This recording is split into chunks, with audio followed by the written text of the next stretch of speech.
بسم اللہ الرحمن الرحیم۔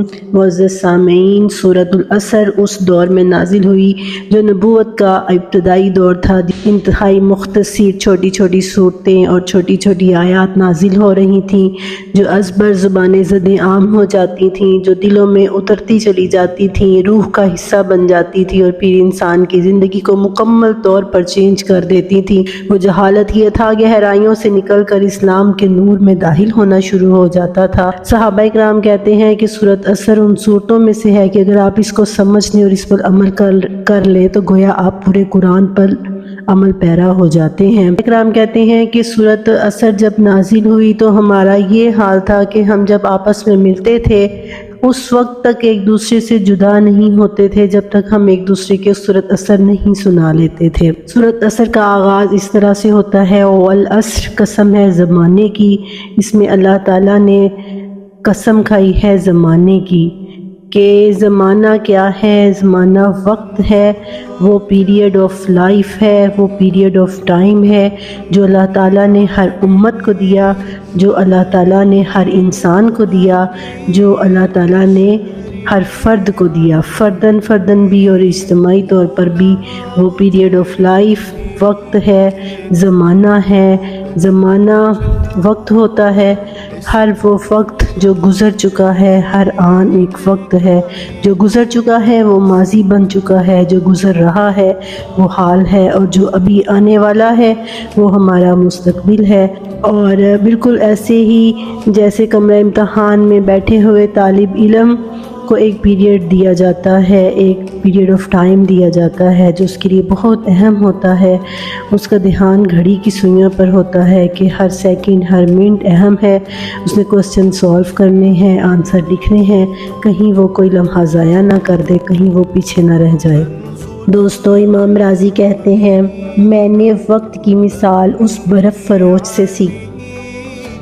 فروش سے مجھے وقت کی مثال کا اندازہ ہوا جو بازار میں لوگوں کو صدائیں لگا رہا ہے کہ لوگوں میرا سرمایہ گھلا جا رہا ہے۔ یعنی اگر ہم اس سے برف نہیں خریدیں گے، کوئی اس سے برف نہیں خریدے گا تو اس کا تو سرمایہ گھل گیا۔ بالکل وقت بھی اسی طرح سے ہے۔ وقت کی قسم کھا کے اللہ تعالیٰ نے جو بات سمجھائی ہے ہمیں، ان الانسان لفی خسر، بے شک انسان خسارے میں ہے، انسان نقصان میں ہے، انسان گھاٹے میں ہے۔ یعنی یہ کیا بات اللہ تعالیٰ نے کر دی کہ انسان نقصان میں؟ وقت کی قسم کھا کر یہ جو اللہ تعالیٰ نے فرمایا کہ ان الانسان لفی خسر، کہ اس بات میں کوئی شک نہیں ہے کہ سارے کے سارے انسان خسارے میں جا رہے ہیں، گھاٹے میں جا رہے ہیں۔ تو خسارے کا جو لفظ ہے یہ نفع کے متضاد میں استعمال ہوتا ہے، کہ جب کہا جاتا ہے کہ تجارت میں نفع ہوا یا نقصان ہوا، فائدہ ہوا یا گھاٹا ہوا، انسان کامیاب رہا یا ناکام رہا، تو اس ناکامی کو، نقصان کو اللہ تعالیٰ نے خسارہ کہا، خسر کا لفظ استعمال کیا۔ تو اللہ رب العزت یہ قسم کھا کے کہہ رہے ہیں کہ سارے کے سارے نقصان جو ہیں وہ خسارے میں ہیں۔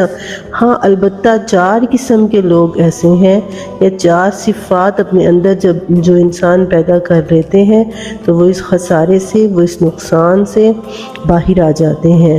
ان میں سے نمبر 1 پہ ہے اِلَّا الَّذِينَ آمَنُوا، ہاں وہ لوگ نہیں جو ایمان لے کر آئے، جو ایمان لائے، جن کے دلوں میں ایمان ہوتا ہے۔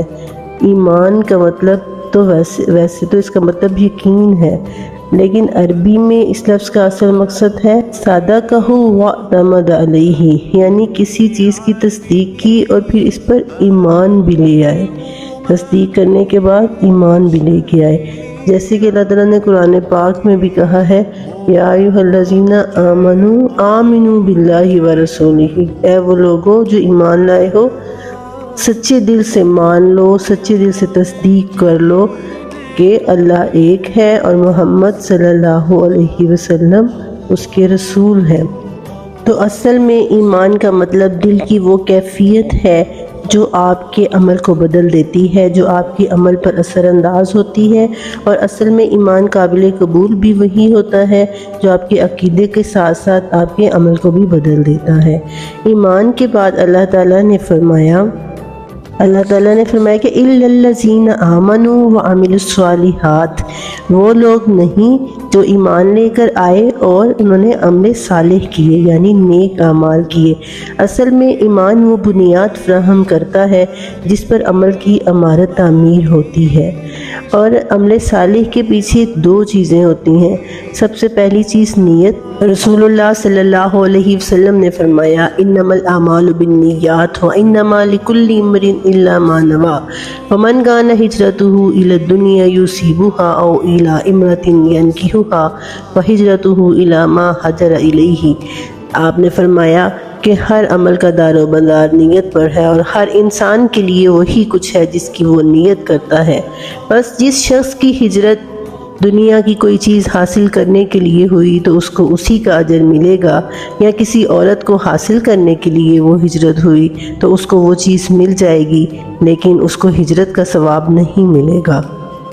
جی، تو عمل صالح میں پہلی چیز جو ہے وہ ایمان، وہ نیت ہے، اور دوسری چیز جو ہے وہ عمل تب تک قابل قبول نہیں ہوتا جب تک اس پر نبی صلی اللہ علیہ وسلم کی سنت کی مہر نہیں لگی ہوتی۔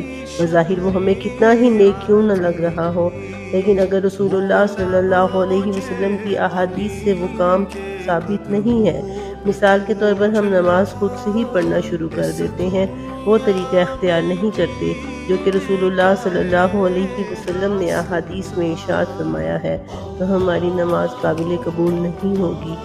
جی، تو کامیاب زندگی کی جو 4 شرائط اللہ تعالیٰ نے اس سورۃ العصر کے اندر بیان کی ہیں، ان میں سب سے پہلے تو ایمان ہے، اور ایمان جیسے کہ میں نے آپ کو بتایا اس کے اندر 3 چیزیں آتی ہیں۔ اقرار باللسان، آپ کی زبان اس کا اقرار کرے، اور تصدیق بالقلب، اور آپ کا دل اس چیز کی تصدیق کرے جس کا آپ کی زبان نے اقرار کیا تھا، اور تیسری چیز والعمل بالجوارح، آپ عمل کے ذریعے اس چیز کو ثابت کر کے دکھائیں جس کا آپ کی زبان نے اقرار اور آپ کے دل نے تصدیق کی تھی۔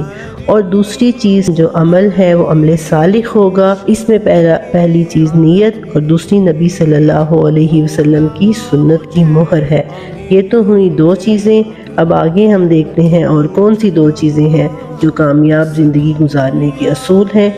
جن لوگوں کے اندر یہ 4 چیزیں نہیں ہیں وہ دنیا میں جتنے بھی کامیاب ہوں لیکن اللہ کی نظر میں وہ خسارہ پانے والے لوگ ہیں۔ تیسری چیز جو ہے وہ ہے وتواصوا بالحق، یعنی ایک دوسرے کو حق بات کی وصیت کرتے ہیں، یعنی کہ خود پہلی چیز ایمان لے کر آتے ہیں، دوسری چیز عمل صالح کرتے ہیں، اور تیسری چیز یہ کہ اپنے ارد گرد موجود لوگوں کو بھی نیکیوں کا حکم دیتے ہیں اور برائیوں سے روکتے ہیں۔ جیسے کہ نبی صلی اللہ علیہ وسلم نے اپنی ایک حدیث میں فرمایا کہ بلغوا انی ولو آیا، کہ مجھ سے اگر تمہیں ایک آیت بھی پہنچے تو اسے آگے پہنچا دو، یعنی اس کو آگے پہنچانا ہمارا فریضہ بن جاتا ہے۔